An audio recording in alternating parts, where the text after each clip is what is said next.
Welcome back to Random Tasks. This is an update on my Vespa LX50 that I converted to electric using NIU N1S components. I think the last video did a couple upgrades and everything seemed to be fine, and then I decided to go through the process of changing the registration with the DVLA from petrol to electric. I made a video on that because it was such an easy experience with my PX125 that I thought, oh, this would be just the same with my LX50. This was wrong. And bit of a fail. So as part of the whole registration process, in order to update the registration, I was asked to fill out a V671 form, which is basically a report saying that my vehicle is built up of the following components. I highlighted the fact that the rear wheel is from an NIU N1S and not a Vespa rear wheel. This apparently ran afoul of DVLA requirements. So although there was an inspection and a guy came out and checked it all out in December and everything seemed to be fine and he was satisfied that the frame was unmodified, I was told via letter in early January that the vehicle no longer retains sufficient major components to retain its registration. So DVLA says that in addition to an unmodified frame, it has to retain at least two of the following components. The original forks, so check, got that done, because I didn't touch the front end. The engine, nope. Gearbox, nope. And then wheels, times two. So they want it to retain both the original wheels. This has the original front wheel, but it has the NIU rear wheel. So they said it can no longer retain its registration, and therefore you can no longer drive it on roads until you go through a MSVA process. So MSVA is motorcycle single vehicle approval. They even assigned me a brand new VIN number, and I basically, my registration plate, which I'd previously been keeping hidden due to privacy concerns, that is no longer valid. So if you look that up online, it shows up as not being in the DVLA system. So what does this mean? So I'm gonna have to go through the MSVA process to get it inspected, hopefully approved, and then I'll have to apply for a new registration. Like, I've just brought it over. I actually went through this process with my Jeep, which is good. At least I know that form. And then they're going to assign a new number plate. And this is going to be a Q plate, which is normally assigned to kit cars and people that kind of build up things. So, and I'll have to get an MOT and everything like that. So this is going to be probably a long process. I did go through the MSVA process yesterday, drove all the way down to Southampton, and got it inspected. And fortunately, there were no major issues, but there was 4 minor things that I need to sort out before it can officially be approved. So this video will document all the changes I need to make in order to make this thing legal. A couple of things are basically additions that didn't even come on the Vespa stock. So I need to add a light over the rear number plate. That was never stock on a Vespa, but it is a requirement for most vehicles. I don't know how Piaggio gets away with it, but they do. I also need to add a rear reflector, which I'm just gonna stick on here. The brake cable, rear brake cable, was a little bit too close to the rear wheel, and there's a risk if I had a passenger that it could touch. So I need to just tie that out of the way. And then finally, the slightly tricky one is, so on the front brake lever, so the brake reservoir is under here.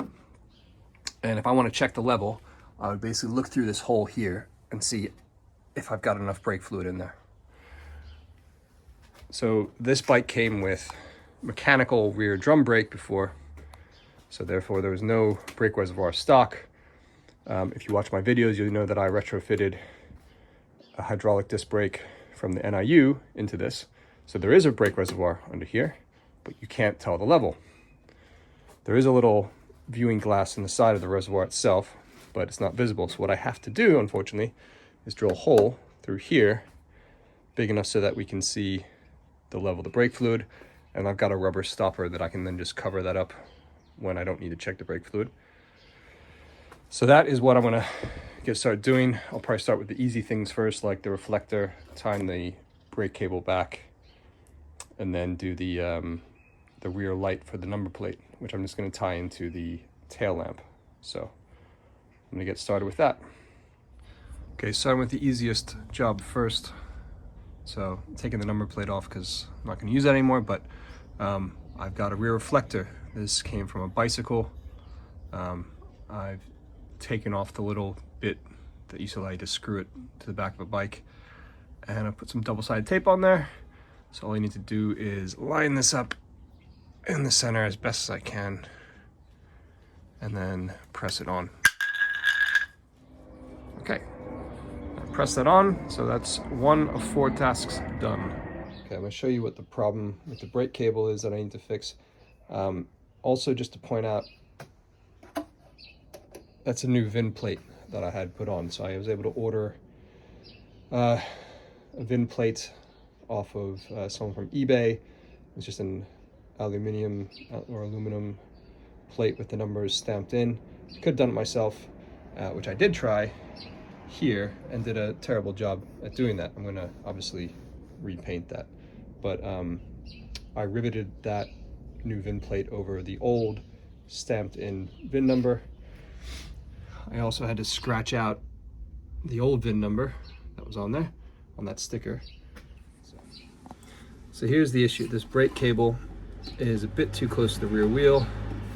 Part of that is my fault because I've got a cable tie basically pinning it up back here. So I'm going to cut that cable tie and see if I can secure it in a way that it's further away from the tire. Okay, so that should satisfy the inspector. It is now tied back here. There's enough slack on that as well. So that is 2 out of 4 done. So the next thing I'm gonna do is install the light for the license plate, the number plate. I got this one off of Amazon. It's about 13 pounds, around 16, 17 bucks. I'm gonna mount it under here. So drill a hole through this plastic piece here and then wire it up to the tail light here. In order to do that, I want to remove this piece. I don't want to try to drill into it while it's in there because I can't remember what's exactly on the other side of that. So I'll take this trim piece off on each side, which is relatively simple to do, and then that'll expose the screws in order for me to remove that. This was actually a brand new piece that I bought since the original was pretty badly cracked. So I know how it goes in, and pretty simple. So I just need a Torx T25 and a Phillips head, and it should take me about 5 minutes to get it off. Okay, so got this removed, and I'm glad I did take this off and not try to screw it in situ. I remember now, this piece is actually screwed in here, so I can take that out, drill a hole in that, and then drill up through the rest of this, although I think there's already a hole for wiring, so that makes things a little bit easier. Okay, so I've drilled a hole through this piece, and now I can take the light,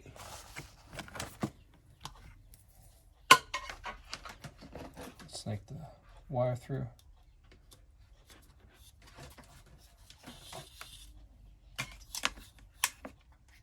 Good, so it's going to sit like that.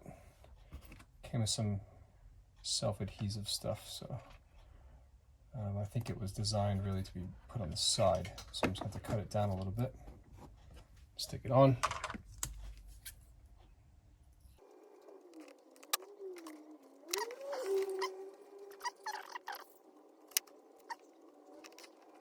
out. Got the double-sided tape prepped. So I'll pull the wire through and press that in like that. And let's hold that still. Good. That's ready to go back in. What I'm probably going to do is put a just a waterproof connector in line with this, so if I ever have to remove this piece from the bike, I can just unplug it, and then I'll connect the other end to the taillight. Good. Okay, so I've got this piece back in here. There's already a hole that came right out there, so it looks like this was probably actually designed for number plate lights. Why Piaggio didn't sell them that way, no idea. But I cut the wire short and put on a couple of bullet connectors, and then up here I've tapped into the taillight wiring. It's just hanging out here for now. I'll put the bullet connectors on the other end and screw it back together, and we should be in business. Okay, success. That panel's back in and the light works. So I just need to put the trim back together and then tackle the fourth one, which is the hole through the handlebar cover so I can see the brake fluid level for the rear reservoir. That's going to be probably the most difficult of the four, but happy that this works. So for the fourth defect that I need to rectify, I need to put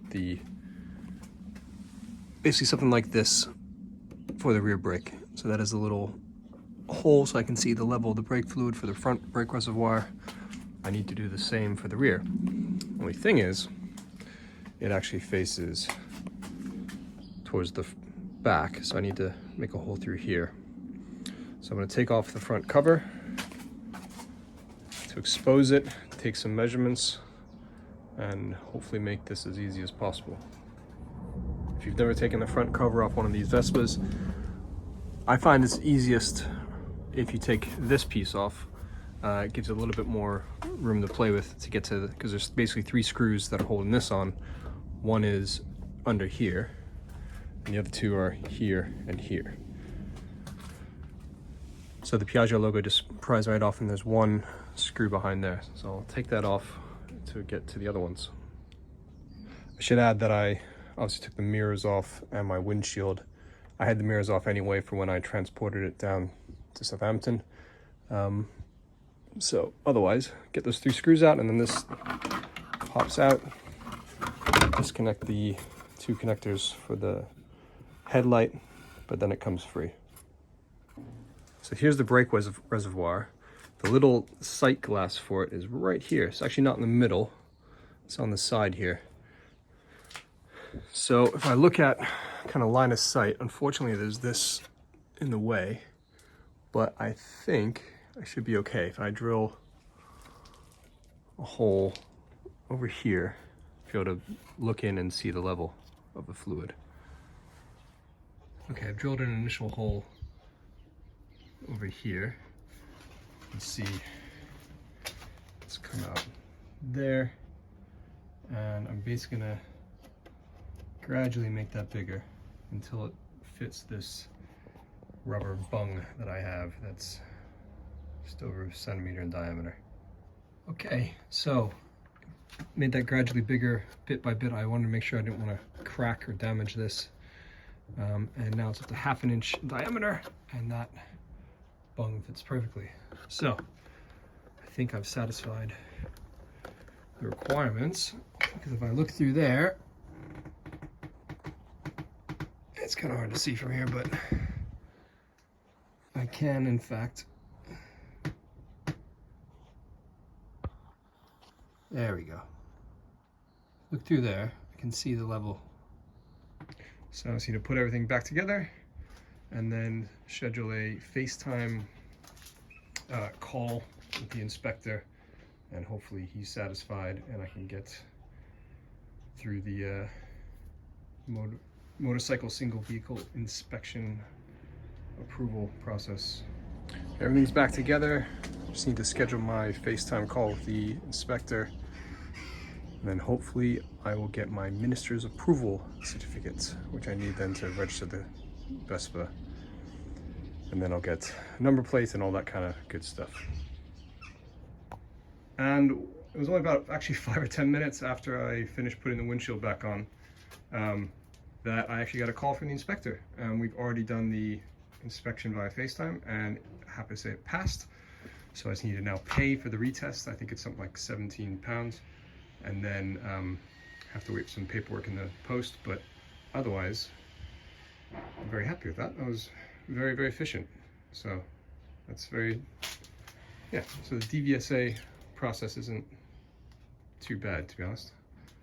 You know, so long as everything is actually done properly on the bike. Great, so now I just have to wait for the paperwork. So waiting for the paperwork that time didn't actually take too long, but I thought I'd just go into the whole process of what was actually involved with this whole change. Again, I could have just left it at, you know, as is, didn't have to change it with the DVLA, but I wanted to do it to future-proof the bike. So on the 4th of November, I sent in all the paperwork to change the registration from petrol to electric. Roughly 3 weeks later, I got a letter back from the DVLA, and they requested the vehicle build-up form, which is a V627X. So I submitted that probably a couple days later. I got a letter on the 5th of December saying that they'd received everything and it now needed to be inspected by their inspector. Guy came out to my house probably a couple weeks later to look at the Vespa just to confirm that yes, you've converted this to electric and this is the VIN number, etc. Then there was the whole Christmas holidays, and then on January 3rd I got the letter from the DVLA saying, sorry, it can no longer retain the current registration, you have to go through the MSVA process. Now you see there's a gap, January 3rd to February 24th, when I actually had the inspection. And that was mainly because I was in denial and trying to fight it and trying to argue with it because I didn't agree with their rationale behind the whole thing. I eventually gave in and said, okay, I'll have to go through the MSVA process. Paid my £85 for the inspection, took the Vespa down to Southampton, which of course I had to rent a van to do that, so it added more cost. Went through the inspection on the 24th of February, had the retest on the 28th of February, which is where the video ended. Only 3 days later, I got the minister's approval certificate from the DVSA, and on the same day I submitted the V55-5 form, which is basically to register or go through the initial registration process for the Vespa. Almost 2 weeks later, on the 15th of March, I got the confirmation letter from the DVLA that everything was fine, the Vespa was now registered, and they assigned a new number plate to me, a Q plate number. A couple days later, I went to Halford's and ordered a new number plate. And then on the 22nd of March, I got the number plates. I got insurance for the Vespa, which was difficult, which I'll get into in a second, and took the Vespa down for its MOT, and it passed. Insurance was difficult because insuring electric mopeds, well, not every company does it, so you're kind of limited to a few insurance companies that do it, and then because it had a Q plate, that was an added complication. Some companies didn't want to insure it because of that. So, but eventually got it, and so you're talking 4.5 months. I probably could have cut at least a month out of the process if I had just gone through the MSVA process, and not try to argue with them. But yeah, so probably, let's say 3-month process, and you're talking probably 250, 300 pounds worth of fees in order to get it all done. Would have been nice if I didn't have to do that, and I still don't agree that it was necessary, but it is what it is, and it's all done. And that is the whole process. So hopefully this was educational, and if anyone ever has to go through an MSVA process, don't sweat it. It was actually not too bad. But yeah, please like and subscribe, and stay tuned for the next video.